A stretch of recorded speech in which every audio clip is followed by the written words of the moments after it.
What's up, everyone? Welcome to Unmasked, where things are discovered, uncovered, brought to the light, and made known. I'm your host, Lamar Bragg, coming live to you from PG County, Maryland. If you're interested in finding out about untold stories behind being a college coach, this is the show for you. Being a former assistant men's college basketball coach for 16 years, there are so many untold stories behind the scenes in the life of a college basketball coach. Now, let's unmask them.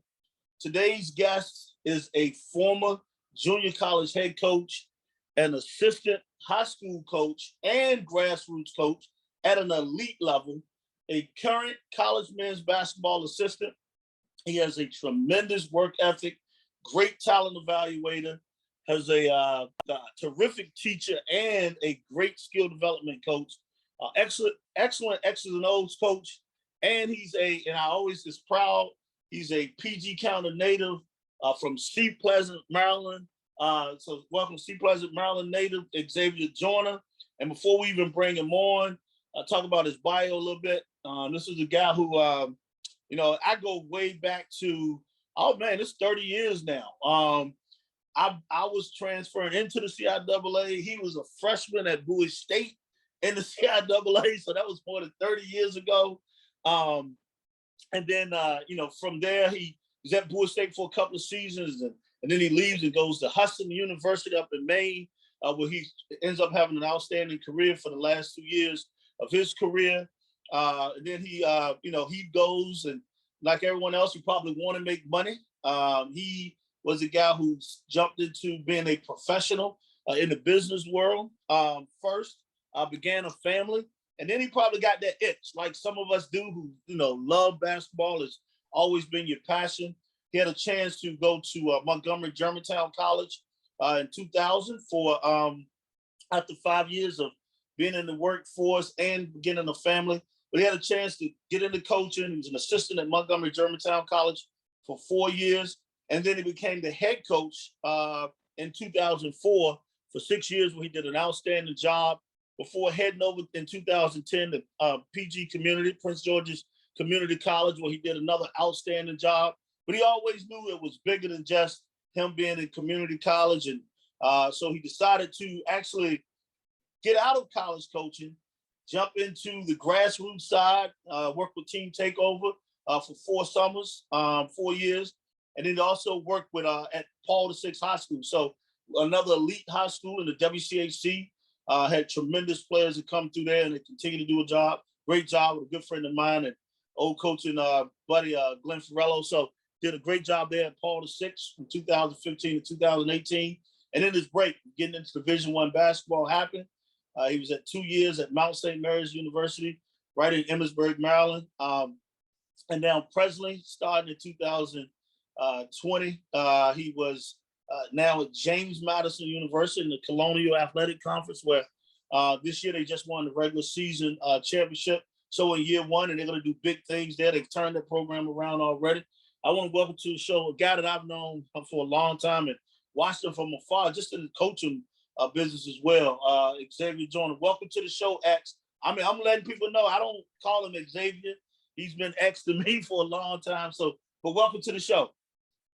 Lamar, man, I thank you for having me on the show, man. I told somebody I was getting younger today. You made me feel old saying 30 years ago. I thought that was like 10 years ago when I played at Bowie State. But man, I appreciate you having me on the show. As I said, when you asked me to be on the show, I was elated, man. I was excited, enthusiastic about it, because it's a who's who, a list of guys that you've had on this show, and you do a great job of unmasking, and really just, I would advise any young coach, any old coach to watch your shows, because there's so much information you can gain. I'm excited. I'm pumped up about it. Well, I appreciate those great words, man. Like you say, yeah, I do think about it. I'm like, man, that was 30 years ago. I'm feeling older, man. I like you say, I thought I was young, but then you say 30 years. Wow, that's a long time ago. Well, look, we're here to get unmasked, man. Let's jump right into it. And you've been, like I said, you've been doing it for a while, but you can do it from whether you were, in junior college to even when you went to Mount St. Mary's. But we all know that there's no handbook to being a college coach, no matter what level you're at. That's what people don't understand. Right. Tell me about your first day, first week, first month, after things are done with human resources, done with orientation, especially like no one gives you direction. They don't tell you like what to do, when to go to lunch, any of that stuff. Talk about that, man. Like your first day, week, or month, when you first jump into a job. Well, I will start back to the junior college phase of it. So when I first got the job, as you said, I started 5 years after I started in the business world. So I graduated. I'm kind of give you a backstory. I graduated college in May of '95. I started a full-time job at Freddie Mac in July '95. I had twin daughters in August of '95 and married in November of 1995. And so, man, it was a whirlwind. It was coming at me all at once. And obviously I didn't do anything for 5 years as far as basketball, as far as coaching or anything. And then, like you said, to start the show, I got the itch. It was burning me, man. I got to get back in. And I got a call from my former teammate at Bowie State, Mark Crutchfield. He called me and said, "Hey, X, I got the job, man, at Montgomery College, Germantown. You're going to be my assistant." He didn't give me a choice. So that actually was a good thing. It must have been a good teammate because he didn't give me a choice at all. He said, "You're going to be my assistant, man. When can you start?" I said, "Wow, I'm starting off in junior college. Like, I didn't even get a chance to do like boys club or anything." And he's like, "Yeah, you're going to be my assistant. So come on up." First day, man, I'm on the job. And we got the job because the school was struggling with keeping guys eligible academically. So the athletic director charged us with just making sure everybody was eligible. So he's like, find a team, find guys, and make sure they're eligible. And so when I started there, man, I got indoctrinated into coaching. I learned a lot being the lead recruiter. I learned everything about academics, being a counselor, social work. I learned everything in that junior college experience. I won't say I learned everything, but I learned a whole lot. And you got to do a whole lot in junior college. And so fast forward to, me getting a Division I job when I left Paul VI, and I get to Mount St. Mary's. And I listened to your show and other guys' horror stories. And when I got the job at Mount St. Mary's, I was fortunate to work for Dan Engelstad, who had been a former assistant at Mount St. Mary's before he got the job. So he kind of knew, the right people to talk to. So he helped me out a lot, man. I thank Dan to this day in helping me out in navigating the right people to talk to. And he would take me on the rides and meet different people who were, people who made decisions, made the decisions that you need to be made at that level. So I was fortunate. But like you said, there is so much you don't know, and there's no handbook for it. There's nothing you can do. Going back to, I hear everybody talk about the tests, the NCAA test.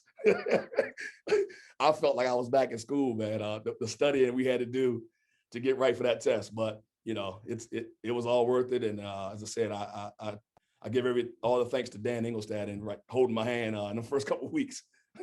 That's awesome, man. Like, now that you need good people to help you out, and like you talk about the test. You go through all the practice tests. You're like, oh man, I'm gonna ace it, and then you get there, and it's like, out of all the questions you've gone through, taking it 4 or 5 times, practicing, it might be 4 or 5 questions. That's you got that right. Everything else is looks like a foreign language. So I trust you. I understand you. and it's always like everybody like, well, it gets easier as time get on. No, it don't. No, it doesn't. So I have anxiety every time I take it, but it's good. You just like 99% of us. Recruiting. We all know that's the lifeline of college athletics.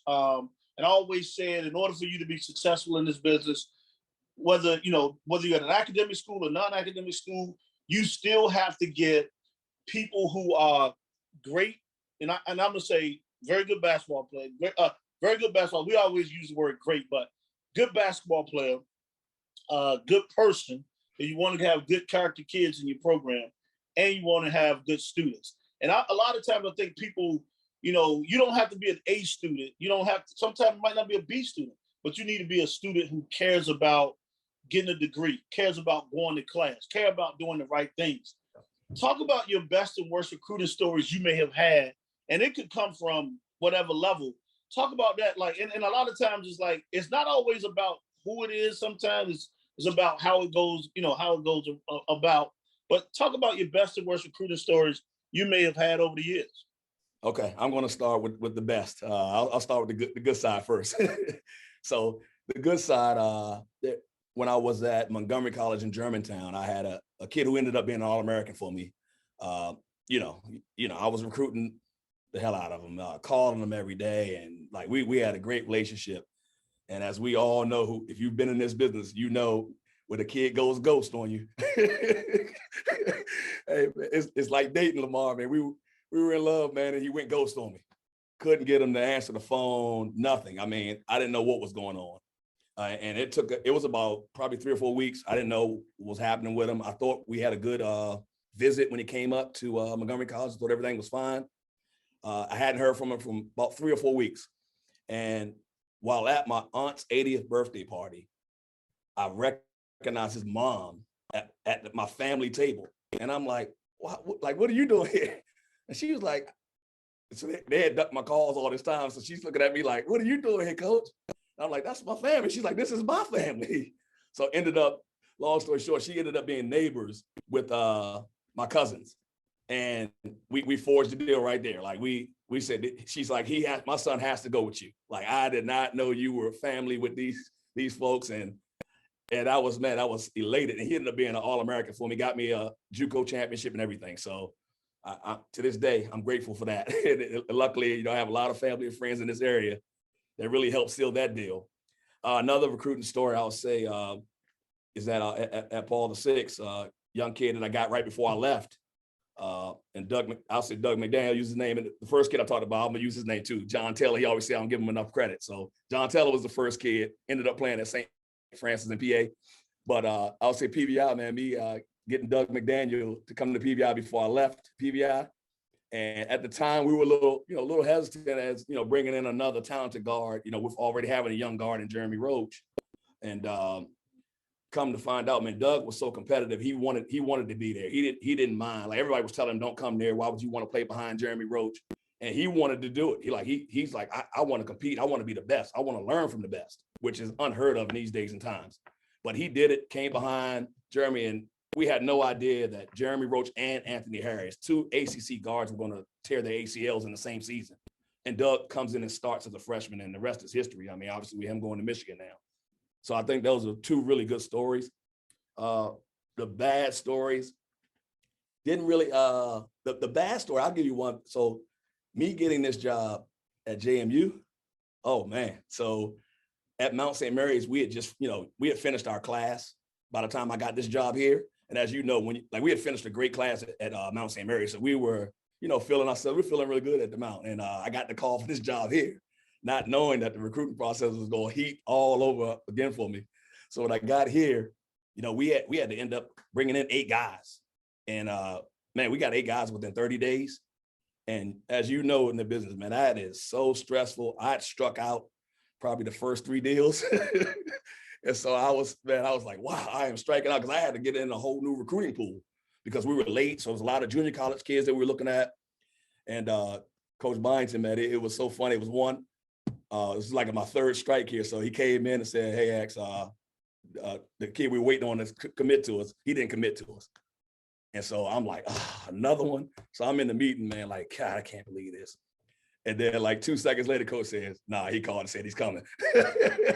So, man, my heart was pounding, man. Obviously working for a new boss and trying to get it right, man. I finally got a kid committed here. That goes from like, wow, that's you down, and then like, hey, it changes everything when the kid is coming. Yeah, I struck out a lot though early on when I first got here, so it is. Hey, I mean, that happens. You gonna get more no's than yeses, and that's what people don't understand. Is you can't take it personal, and you just gotta keep going with it. And that's what that's a good lesson for these younger coaches to learn. Like, just because they told you no, you're gonna hear a lot more no's than yes. That's what you definitely need to understand. Yeah.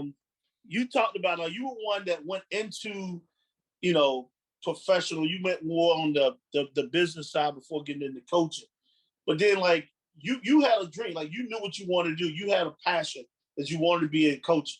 And I asked this question because a lot of people don't understand what you have to sacrifice for this profession. What did you have to sacrifice achieving your current level of success? So there are a lot of things you sacrifice. Obviously, family time being one. I was fortunate that my wife, she was so involved throughout my career, and she's team mom. She's everything. She's doing team dinners. So I was able to keep her involved in that. But there's still times you're on the road. You don't have that time. And I had young kids at the time, and so I missed some family time there. So obviously, sacrificing family time is huge. And you just you sacrifice a lot, man. Like even now, you're 14 hours a day at times, and more importantly, to answer your question, I would say family time is what you sacrifice. And you're 100% right. Yep, and that is what it is. But obviously, I'm fortunate I married someone who knew that this was my passion and my love, and allowed me to do that, and she supports it. That's what it's about. Someone that you have that understands your dreams. Because you know what, it's gonna come back to her. Like one day you might just say, "Babe, what you want to do?" You know what I'm saying? You might want to say that. Like, what do you want to do? You decide that everything goes out the window, and it's all about supporting her what she wanted to do now. So you do have to have someone that understands that. Scouting reports, man. That's another thing that is huge in this business. You can always tell who's the lead, who's this guy who has a scouting report, just by the energy that he has on the sideline, how involved, you're involved in the game, but when you're a scout, you take it to another level. Like, you jumping up, you yelling, you screaming, you calling out all the plays. But people don't understand how much time goes into that. You're watching 7 or 8 games before you even get into the scout. You got to be able to articulate that to the team. Make sure they understand it. Like, that's one thing that, as you're going to put all this time and you invest it, but you can't give the team, or you can't expect the players to be able to know everything you know. You just got to give them enough information where they can be successful on the court. You don't want to give them overload. Then you're giving coach information. You're telling him what your thoughts are. You guys are going over the game plan. And at the same time, like, there might be times you telling coach, like, "Coach, kid is like 5 for his last 42 from 3, and then, he makes his first 2 threes. Coach turning to you saying, "Well, I thought he couldn't shoot." "Coach, I didn't say that. I said he was struggling from shooting." So it's those type of things. You know what I'm talking about. But talk about your best and worst scout reports you've had over the years. All right, so as I did with the recruiting stuff, I'll start with the best, and I would say that's definitely this season for me at this level. So for me, I handle so we do our scouting a little bit different. We don't do it all in one. We break it down by offense, defense, and personnel. So I handle the offensive scout for us here at JMU. So obviously, how do we score against opponents and look for various ways of us to be successful scoring against opponents. So I'll say this year, man, we had very good success, obviously leading the CA in scoring. So it went really well this year for us being able to score on guys, and we had some good success even against some of your zone teams, your old school Hofstra. We were able to score the ball, and that's a tough scout in itself. Trying to score in that zone because you guys don't know whether they're in man or in zone. And so we had some really good success with that in scoring this year. Obviously, averaging almost 80 points a game this season. My worst, and I listened to this question when I listened to your other interviews. It's funny, man, that you talk about, you don't mind me talking about what level. My worst scouts probably happened at Paul VI. I always tell people the WCAC is so talented, Lamar. You're talking that was the training grounds for scouting for me scouting, and I'll use like Chris Likes.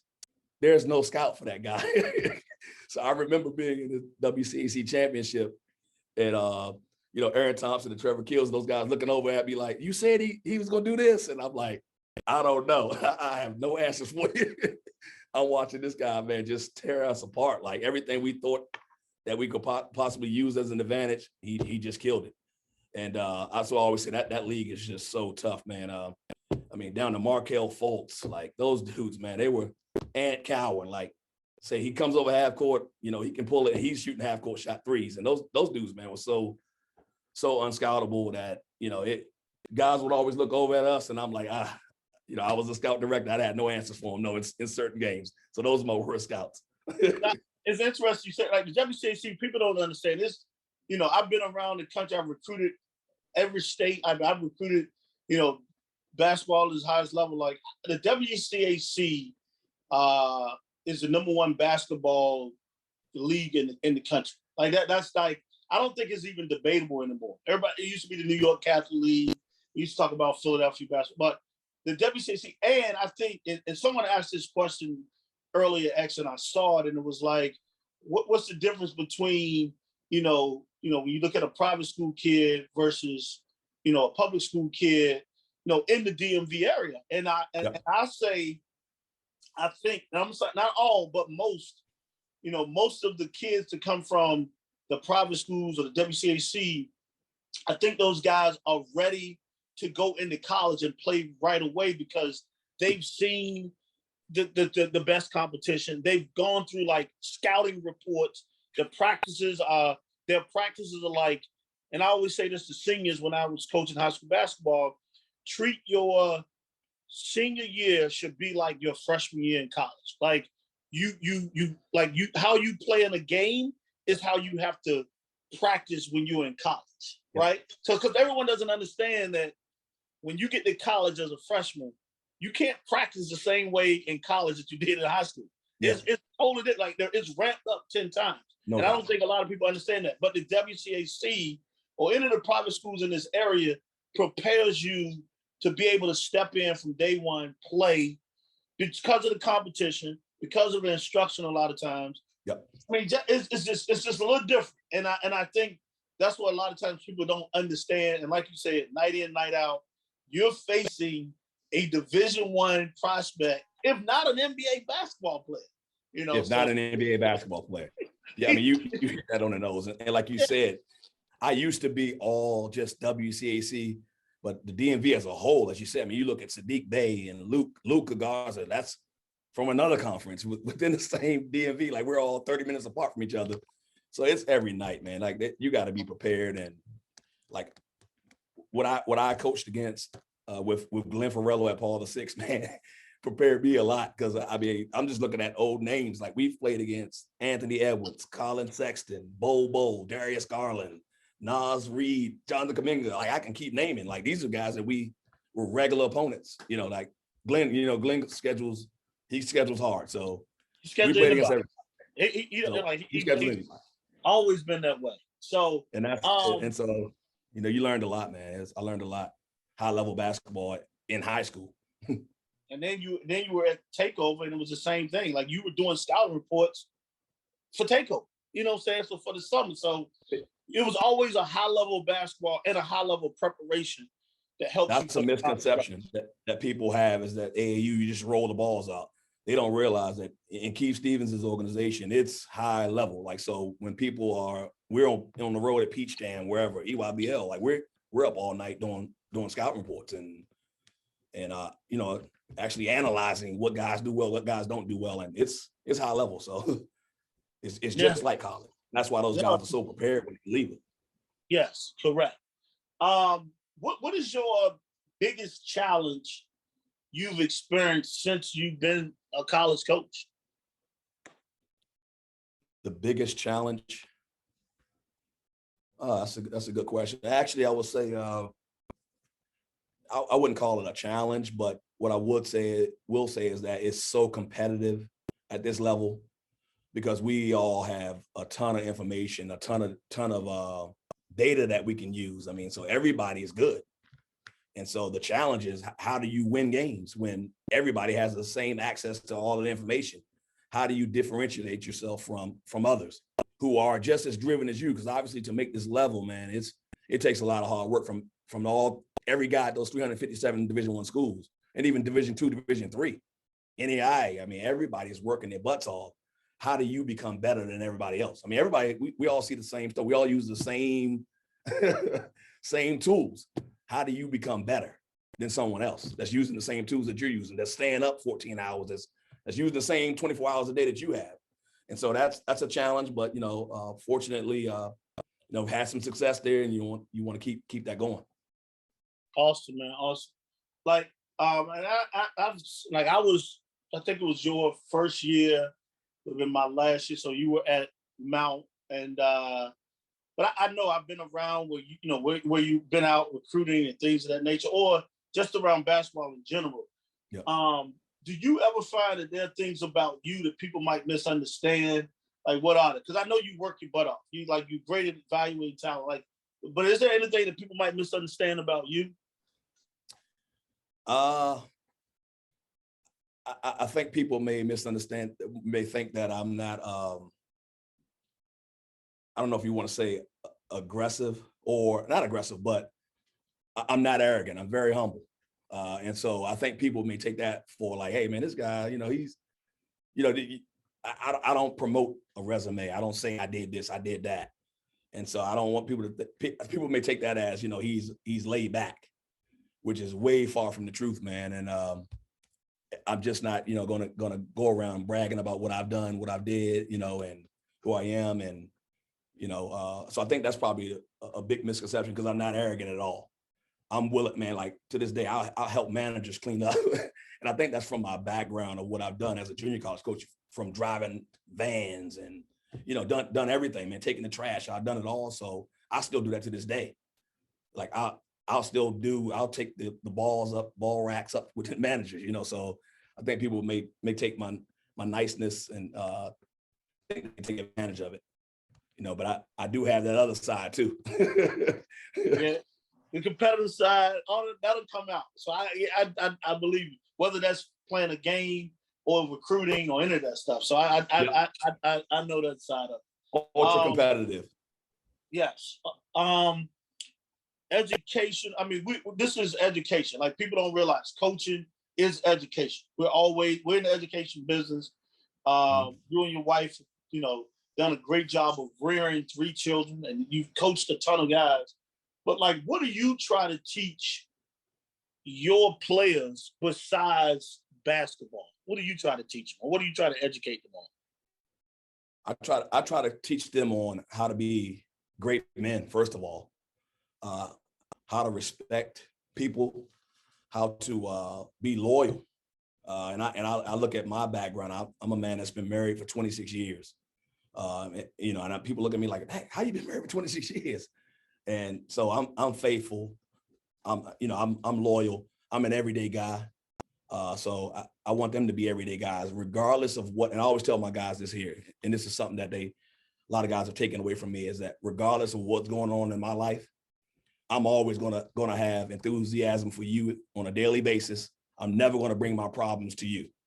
And I would always sit guys down and say, hey, do you think my life is rosy? Do you think behind me, this guy you see, you think everything is going well in my life? And the guys look at me like, what do you mean, coach? I said, do you think everything is just perfect in my life, the way I come off to you? And they're like, I haven't thought about it. Nah, it looks like everything. I said, no, I got the same BS that you got going on in your life is happening in my life, but I never bring it to you. And so they have to respect that, man. And they know, whether it's me up at 5:30 in the morning, whether it's me here at midnight, 1 a.m., I'm going to be the same guy every day. And so I think that's something that translates to guys, and they realize that, man, I can't come here with this piss poor attitude, man. The coach is bringing it every day. And they happen to see it. They're with us, a lot. So they see us through ups and downs, and they know that I'm going to be the same every day, man. That's some good stuff right there, man. So being consistent more than anything. Awesome. That's awesome. You've seen a lot of basketball. I think the number was 19 years college, 3 years of high school. So it's funny. I was talking with Ox earlier today, and he made sure I needed to say that to you. But like, what is the strangest thing a player has done outside of the basketball court that you just was like, wow, I can't believe it? And I know you've seen some situations. You like this one, you don't have to name names, but I'm sure you like, wow, that was strange, or that was weird. Anything that's been strange or weird outside of the basketball court? Oh boy. In my junior college days, I've seen some strange, man. I have definitely seen some strange. Any stories that kind of stick out? I mean, obviously, you know, guys, you know, having marijuana and stuff, you know, I've seen some of that. I've seen a lot of that. And just, I'll say probably that's the strangest things that have, I don't understand. I don't understand how guys, you know, will bring that stuff on them, man. And knowing it's smelling and reeking and, you know, and I've had to put guys off of teams, you know, for that. And so I've seen a lot of strange, like, I got to kind of think on that for a minute. That one there is, I got to think on the story. What's the strangest one? I can't really think of it right now. But hey, that's enough. And like you said, like, I mean, I've had it where, yeah, when you say that about the marijuana, I don't listen, man, to each his own, whatever. Yeah. And I know it's changed, but like when you can like legitimately come up with reasons or why you should be doing it versus, I mean, that's a lot of thinking. Like that's a lot of thinking. So That's like you can be productive doing some other things if that's the case. So yes, I mean, if you do it, don't do it. I don't listen. I'm not gonna sit here and judge you, but like just know like there are rules and there are consequences. That's all I say. Yeah. You've been around some good basketball people, good basketball minds, and I don't. And I mean, this coach, he's happy at James Madison. That's not what I'm asking. But if you had a chance to sit down, breakfast or lunch for 3-4 hours, and actually pick some people basketball, pick their mind, just to see like what makes them tick. How did they get to where they were, past or present?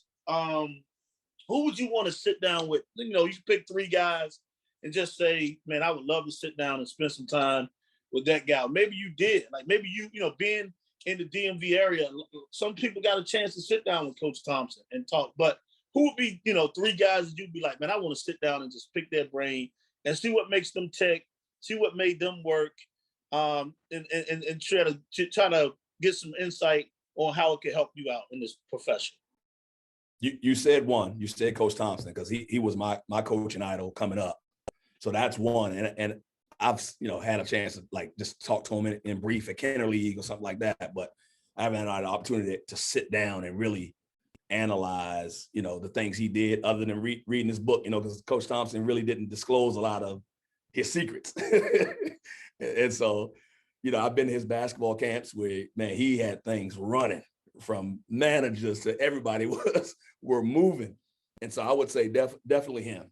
You know, I wanted to, because he was a pioneer for young African Americans in this business, and what he did with being on the board at Nike. A lot of people don't know that.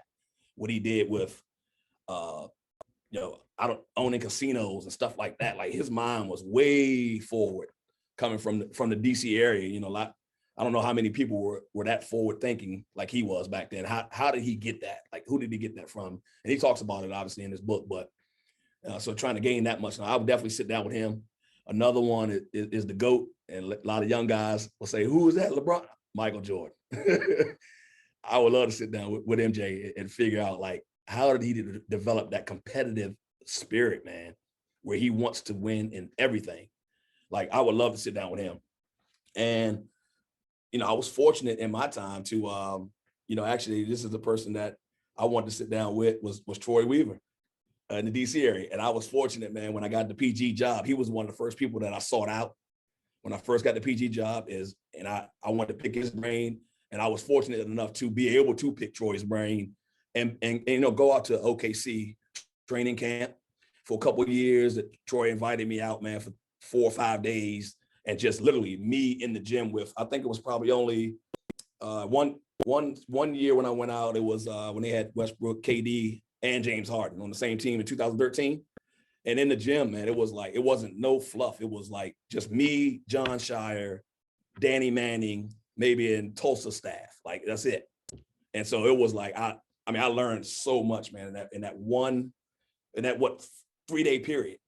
And so I learned a lot from Troy throughout those years, like just being like picking his brain constantly, you know, for over the last, 12, 13 years. And so he was one guy, man, I would say how he made it from, you know, PGCC graduate, AAU guy to general manager, Detroit Pistons. And so I continually pick his brain now. So yeah, those are 3 good ones, man. Those are three good ones. And those, you know what? Those are 3 different those are, I mean, they're three different, come from three different types. You know what I'm saying? Like, even though Troy was an assistant college coach, but you know, like you said, AAU, the assistant coach, now front office, you know, being a scout to front office, like that's, you know, that's the inside Coach Thompson and Jordan, the competitive side. So I truly, I feel you on that. Those are three good ones, three great ones, actually. I'll say, what's the biggest accomplishment you have experienced since you've been in college coaching? And that's, it can go back to junior college or even now, but like, what's the biggest accomplishment you think you've experienced? Lamar, I would say the biggest accomplishment for me, man, outside of winning championships and all that, that's cool and that's good. But just seeing so many at-risk guys that I had at PG and Montgomery become college graduates, and it's tons of them that you know that were, you know, from our area, man, from PG County, that were. I always say, like, I look back and I always get on you know, young guys who are rushing their careers because you don't know why God is putting you in certain places. And so I look back on 15 years of junior college work with at-risk guys who are now college graduates and who are now, like, you know, doing great things, entrepreneurs. I mean, down to one of the kids that played for me at PG. He didn't even get a lot of time at PG. He's now the director of scouting for the Atlanta Hawks, Doughton Akinwale. So just seeing those guys progress through a junior college and to now being professionals. I mean, there are a ton of, I have guys that are college coaches now and everything. So it just, that just, like, because, you know, when you're going through it and you don't know, like, am I making an impact on these guys? And then when you see it, you know, 15 to 20 years later, and you actually see what you were doing back then paid off, man, that's like getting your flowers while you're living. I love it. I love it. Just seeing it every day. I love seeing these guys be dads and really doing what they're doing in the community. Love that answer, man. That's what we're in it for. Like, that's what people don't. You hit it right on the head. Wins and losses, they come and go, but the memories, man, that you have. Because people always ask me, like, hey, you know, what do you miss? Like, did you get back in? No. What do you miss about it? Like, I was like, I miss being in the locker room with the kids, like after practice, or you know, you on a road trip and you talking to them about life. They come into your office. Those are the things you miss because those are memories that you have forever, and you impacting their lives. And to see them be successful later on in life, like, that's huge. When they're calling you saying, man, I'm thinking about marrying my, you know, fiance. You know, I'm thinking about getting married. You know, I want to invite you to my wedding.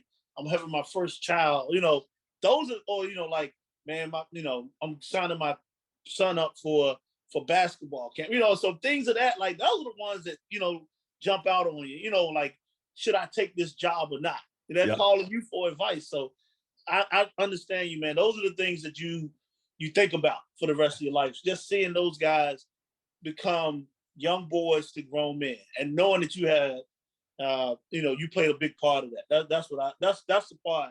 I mean, and I love your answer for that. Yeah, that's really good, man. I always tell young guys who are just getting into coaching, like, stay in there, because, you know, as it gets hard in those first 3 or 4 years, you don't see those results that we're talking about right now.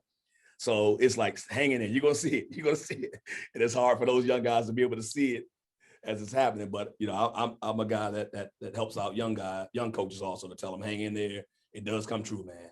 All the older stories that you hear us talk about, they will come true for you also. So true.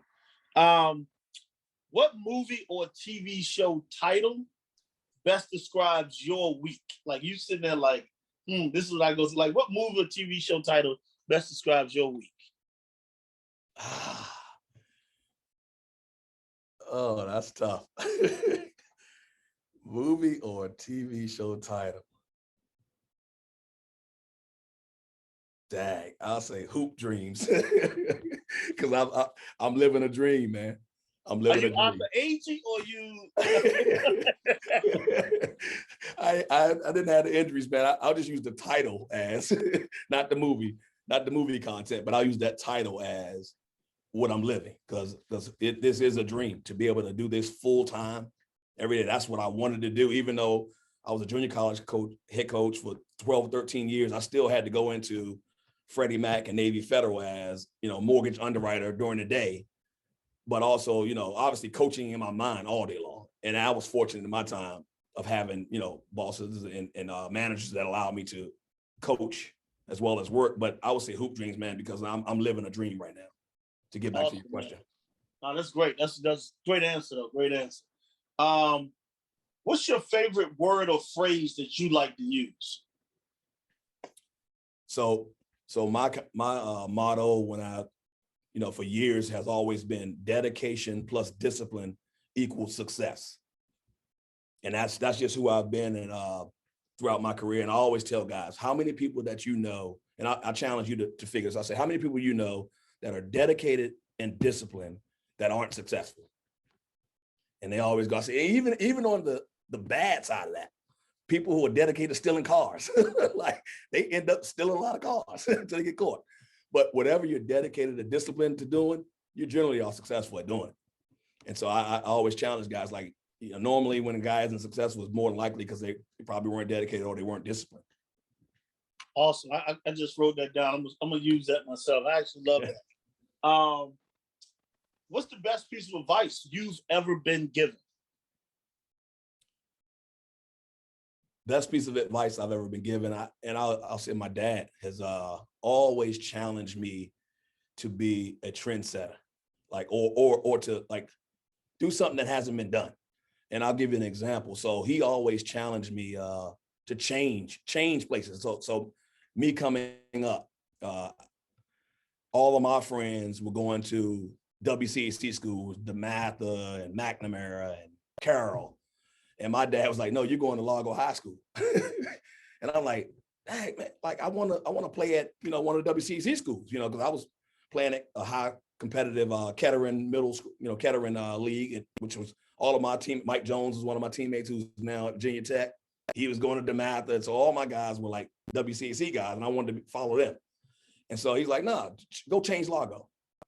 I'm like, what? Like Largo had no tradition of winning before I got there.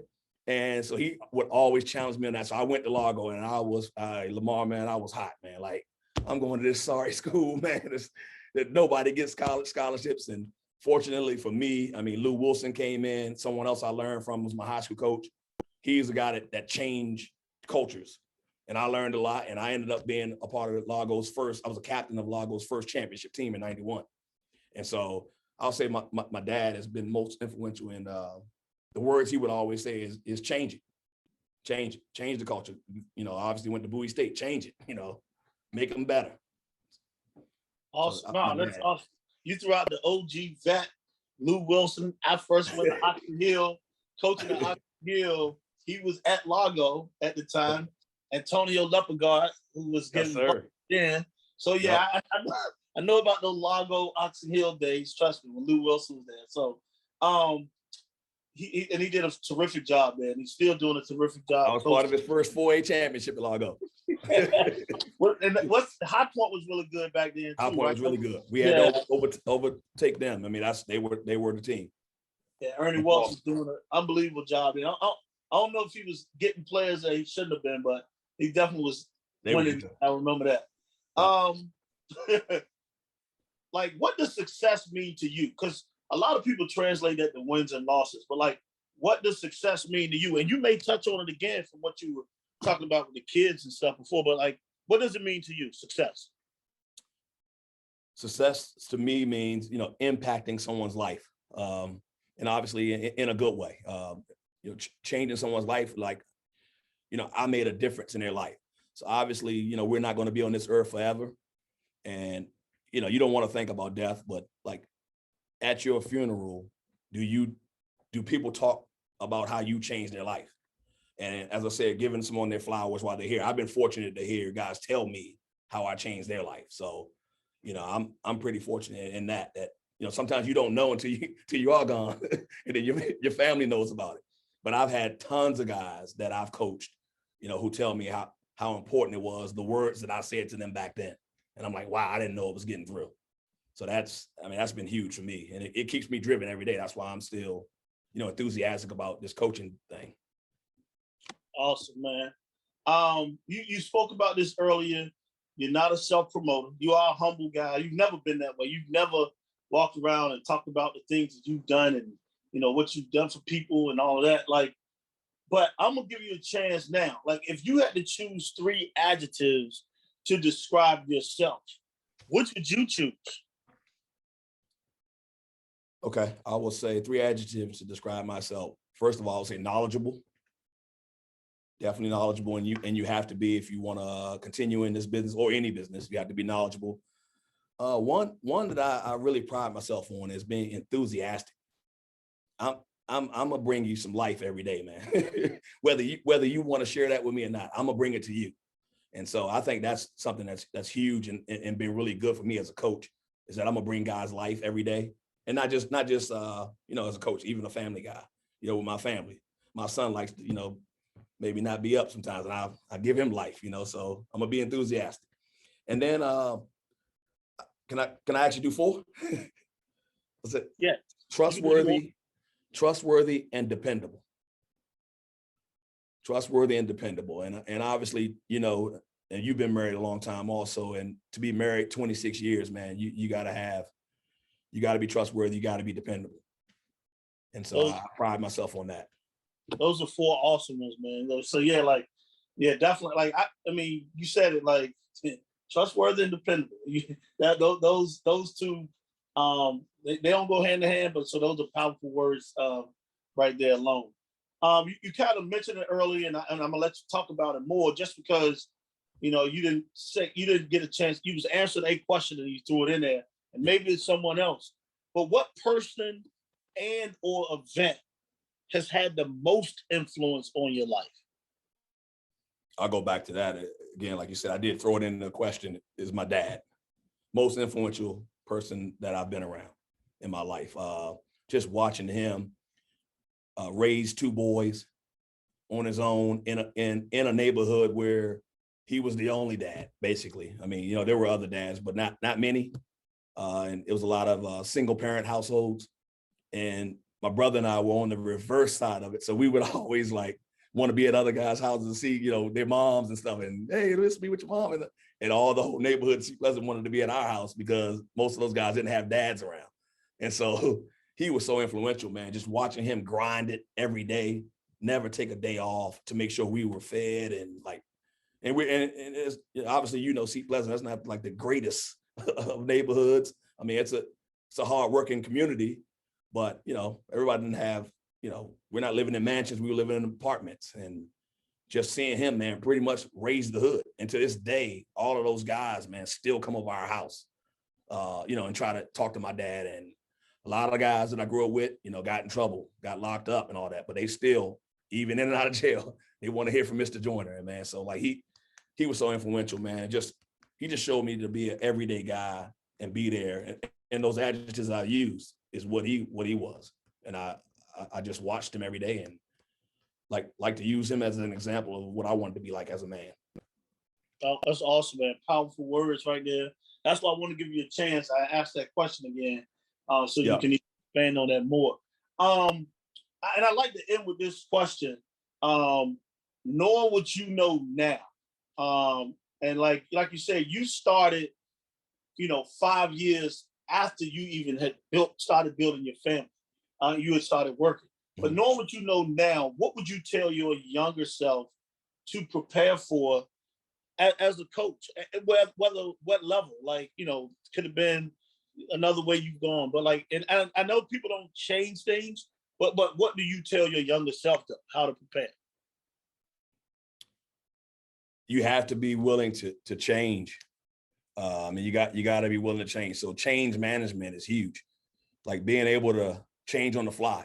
There are times where where I was stubborn, as a head coach. I didn't want to change in certain ways. And now just, I'll say I work with a guy, Coach Byington now. He's really good at being able to adjust and change on the fly. And those are things that I'm learning. I learned that from a lot of different people, man. And I would say being able to have change management skills. And I did get it along the way, but there were times when I was a head coach where I didn't change in certain ways. And so it was good for me in my career, man, to be able to be a head coach for so long and then go being an assistant, under Glenn Farello and Keith Stevens and Doug Martin that take over. being an assistant and kind of, seeing different ways to do things. So just being more open-minded is what I would tell myself, because I was stubborn at times when I was, in my junior college career. Good stuff. Like, you're right.